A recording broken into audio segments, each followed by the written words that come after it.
The arena shook with electricity on August 28, 1989. 20,000 fans packed into the Brendan Byrne Arena in East Rutherford, New Jersey, their voices rising into a deafening roar. This wasn't just another wrestling show. This was SummerSlam, the hottest night of the summer. In the main event, 4 larger-than-life figures would collide. Hulk Hogan, Brutus the Barber Beefcake, Macho Man Randy Savage, and the towering monster known as Zeus. For Brutus Beefcake, it was more than a tag team match. It was validation. After years of playing supporting roles, he finally stood shoulder to shoulder with the biggest star in professional wrestling. He wasn't in the shadows anymore. He was at the very center of the spotlight, with millions watching around the world. But what no one knew that night, not the fans, not the commentators, and perhaps not even Brutus himself, was that within just a year, his story would take a shocking turn. A single, random, cruel accident was waiting for him, ready to rip apart his face, his career, and his dreams. Yet before tragedy struck, Brutus lived through a climb so exhilarating, it seemed unstoppable. To understand the heartbreak, we must first retrace the path of his rise. Before he was the Barber, he was Edward Harrison Leslie, a young man from Tampa, Florida. His story wasn't destined for greatness in the beginning. He worked as a nightclub bouncer after high school, restless and looking for something bigger. Fate, however, placed him in the orbit of a man who would change his life forever, Terry Bollea. The world would come to know him as Hulk Hogan. The two bonded instantly, not just as friends, but as brothers in ambition. They dreamed of escaping the grind of everyday life and building themselves into legends. Together, Hogan and Leslie crisscrossed the small-time wrestling circuit of the late 1970s. They wrestled under names like Terry and Ed Boulder, or Hulk and Dizzy Hogan, pretending to be blood brothers. Nights on the road were brutal. Tiny crowds, long drives, little money, and bodies sore from taking endless beatings. But their vision was bigger than the towns they performed in. They knew one day they would reach the main stage. That chance came in 1984, when Vince McMahon's World Wrestling Federation was transforming wrestling into a national spectacle. Hogan had already returned to the company, skyrocketing into superstardom as the face of McMahon's new entertainment empire. For Brutus, it was the perfect opening. McMahon brought him back and crafted a flamboyant, flashy character that fit right into the WWF's cartoon-like golden era. With his sequined outfits, arrogant strut, and cocky sneer, Brutus Beefcake debuted as a villain fans love to hate. But wrestling has a strange way of rewriting destinies. After early success, Brutus shifted into tag team wrestling. Partnered with Greg the Hammer Valentine, they became the Dream Team. Together, they bulldozed through competition, capturing the tag team titles in 1985. For nearly a year, they ruled as champions until a fateful loss at WrestleMania 2. Their partnership ended in chaos at WrestleMania 3, one of the biggest shows of all time. On that night, Brutus walked into history, first by splitting from Valentine, then by helping Roddy Piper shave the head of Adrian Adonis. That single act gave birth to one of the most unforgettable gimmicks in wrestling history. Brutus wasn't just Brutus Beefcake anymore. He became Brutus the Barber Beefcake. With oversized shears in his hands, painted like barber poles, he brought both menace and comedy.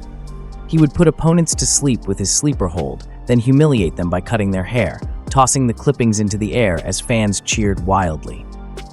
The audience couldn't get enough. In a world filled with colorful characters, Brutus stood out. He wasn't just a sidekick anymore. He was a star. His battles grew more intense. He feuded with Greg Valentine, his former partner, in a bitter grudge match that kept fans glued to their seats. He chased the Honky Tonk Man for the Intercontinental Championship, swearing to take both the belt and his pride by cutting his greasy hair. Honky Tonk dodged and cheated, barely escaping with his title time after time. The rivalry made Brutus one of the most popular wrestlers in the country.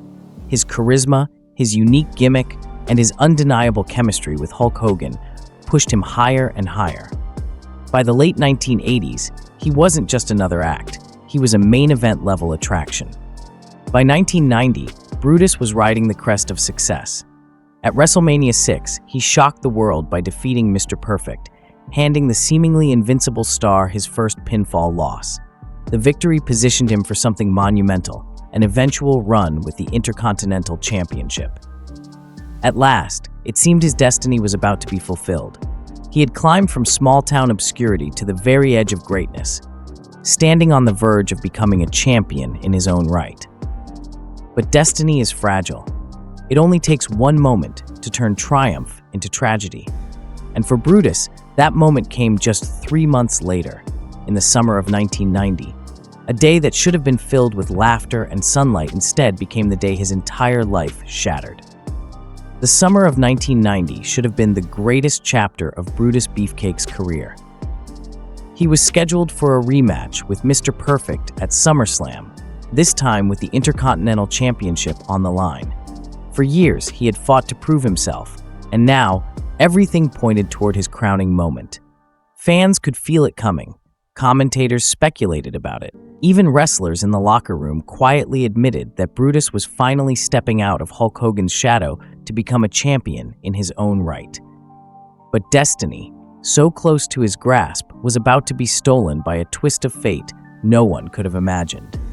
It was July 4th weekend, a holiday meant for joy, celebration, and fireworks.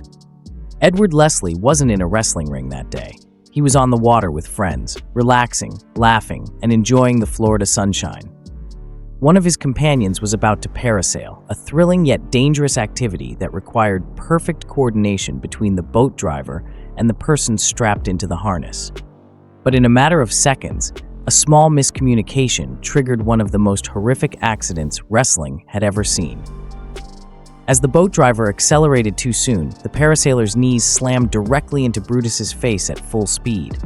The impact was beyond brutal. His facial bones shattered instantly. His jaw disintegrated. His nose and orbital bones were crushed like glass. He collapsed on the dock in a pool of blood, unrecognizable to those around him. His friends screamed in panic, and within moments, paramedics rushed to the scene. What they found horrified even seasoned professionals. His entire face had caved in. Brutus was fighting not just for his career, but for his life. Doctors raced to stabilize him, placing tubes in his throat because he could no longer breathe through his destroyed nasal cavity. The pain was indescribable, the kind of suffering few human beings could endure. His body trembled with shock, and his mind drifted in and out of consciousness. For hours, surgeons worked desperately, unsure if he would survive. When he finally awoke, his reality had changed forever. His once recognizable face was now a broken puzzle of shattered bone and torn flesh, held together only by wires and pins. Over the following months, Brutus underwent multiple surgeries, each one more complex than the last. More than 100 feet of surgical wire and 32 screws were used to rebuild his face. His jaw was reconstructed, his eye sockets repaired, and his skull reinforced. He was no longer the flamboyant, smiling barber fans adored. He was a man pieced back together by medical miracles, his face covered in scars and swelling, his spirit battling waves of despair. He could barely speak, let alone wrestle. And all the while, the wrestling world moved on without him. SummerSlam arrived, and as Brutus lay in recovery, his spot was filled by Kerry Von Erich, the Texas Tornado. The title match that was supposed to change Brutus's life now belonged to someone else. Fans cheered, history was made, but Brutus watched it all from a hospital bed, his dreams slipping away. For a man who had fought his way up from obscurity, who had finally carved his place in the spotlight, it was a cruel and crushing blow. His destiny had been stolen in the blink of an eye. The months that followed were filled with silence, loneliness, and painful rehabilitation. His body healed, but his spirit wrestled with a deeper wound, the knowledge that his momentum was gone. In professional wrestling, timing is everything. Opportunities are fleeting, and once the train of destiny leaves the station, it rarely circles back. Brutus knew that no matter how hard he fought, he might never regain what was lost. The world had moved on, and he was left behind. Yet, despite the despair, Brutus refused to surrender completely. Wrestling was his life, his passion, and his identity. When he finally returned to the WWF in 1991, it wasn't as a wrestler. His body wasn't ready for the brutality of the ring. Instead, he reinvented himself as a host with his new talk show segment, The Barbershop. With giant barber chairs, mirrors, and hair-cutting props, he welcomed guests and stirred up drama. Fans tuned in not for his wrestling, but for the spectacle he created. It wasn't the same as competing, but it kept him in the spotlight, and it gave him a place in wrestling history. The most famous moment of the barbershop came in early 1992, when Brutus hosted Shawn Michaels and Marty Jannetty, the beloved tag team known as the Rockers. What began as a reconciliation turned into betrayal, as Michaels superkicked Jannetty and hurled him through a glass window. The shocking act ended one of wrestling's most beloved teams and launched Shawn Michaels into superstardom. And though Brutus wasn't the one fighting, he was part of the stage where one of wrestling's greatest stories unfolded. In a strange way, even in his diminished role, he continued shaping the sport he loved. By 1993, Brutus finally stepped back into the ring, teaming once again with Hulk Hogan as the Mega Maniacs. They feuded with Money Inc., a storyline that even referenced Brutus's real-life accident. His reconstructed face was now part of the narrative, a reminder of his resilience. At WrestleMania 9, they challenged for the tag team titles. Fans cheered, the atmosphere was electric, and for a moment, it felt like the Barber was truly back. But Destiny had other plans. They won the match, but by disqualification, which meant no championship gold. The glory he once chased seemed forever out of reach. That WrestleMania match was Brutus's last major moment in the WWF. His career after 1993 was a shadow of its former self. He drifted into World Championship Wrestling under a series of bizarre, short-lived gimmicks. The Butcher, the Zodiac, the Booty Man, and eventually the Disciple, a bodyguard for Hollywood Hogan. None of them captured the magic of his barber days. None of them reignited the flame of superstardom. Each gimmick felt like another reminder of what had been lost on that tragic day in 1990. The man who once stood on the brink of wrestling immortality was now wandering through the mid-card wilderness, his charisma dimmed, his momentum gone. The fall was complete. What fans remembered was not the series of forgettable gimmicks, but the accident that robbed him of his prime. One mistake, one split-second accident had changed everything. And yet, for all the tragedy, there was still more to come.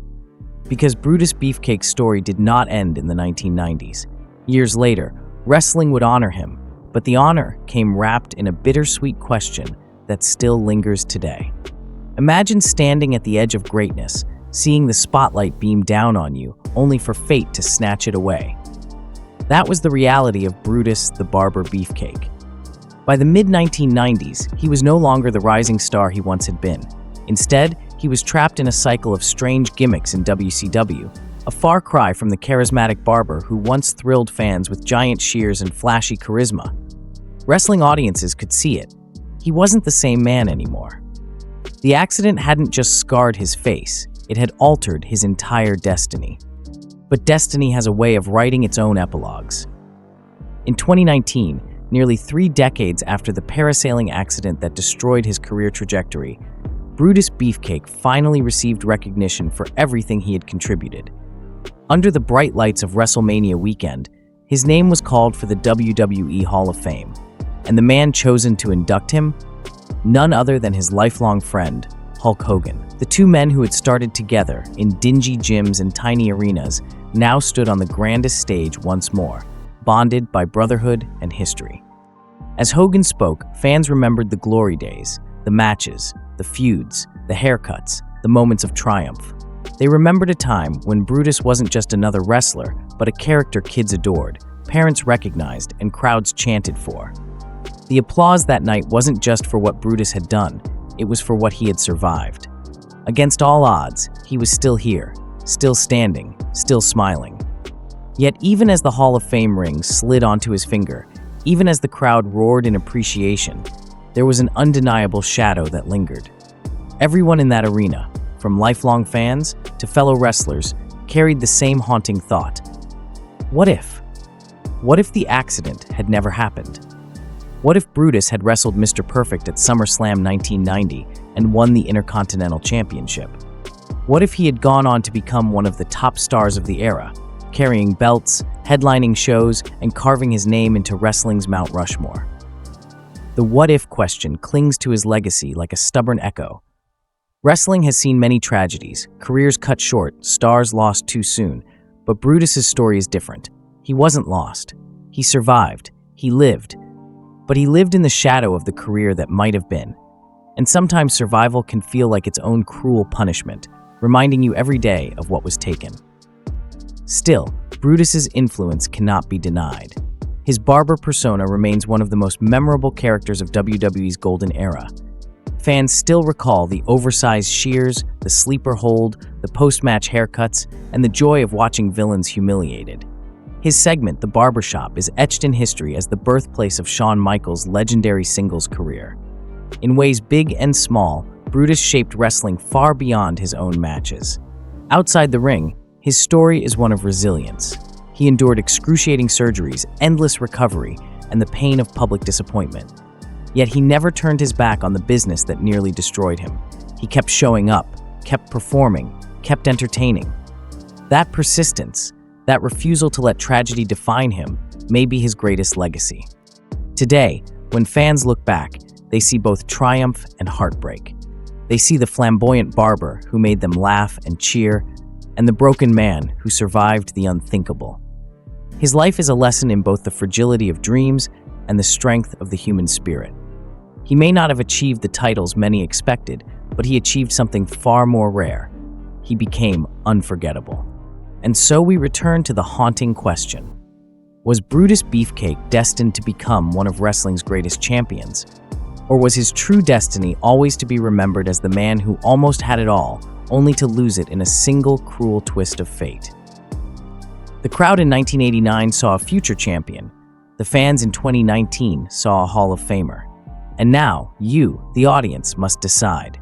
When you think of Brutus the Barber Beefcake, do you remember what he achieved? Or do you wonder, as so many do, what he might have been?